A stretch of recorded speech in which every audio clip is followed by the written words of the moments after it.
تکلیف دی. انہوں نے مجھے چٹائی نہیں دی، کوئی میٹرس نہیں تھا، کوئی تکیہ نہیں تھا. انہوں نے مجھے دوائیاں نہیں دی چونکہ میں ڈائبیٹک ہوں.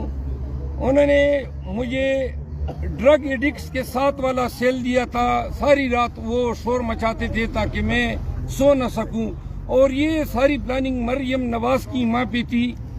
جیل کے اندر قید تنہائی تھی، اور جیل کے سپرڈنٹ کا رویہ جو ہے انتہائی غیر انسانی تھا، اور مجھے بالکل واضح نظر آ رہا تھا کہ وہ سب کچھ جو ہے منتقمانہ مزاج کے تحت جو خاتون ہیں ان کے احکامات کے تحت یہ کر رہا تھا. میں تمام پاکستانیوں کو یہ بتانا چاہتا ہوں کہ جو ڈر اور خوف جو ابھی ہم اکاڑ چکے ہیں، جس کو ستیہ ناش کر چکے ہیں، انشاءاللہ زیادہ سے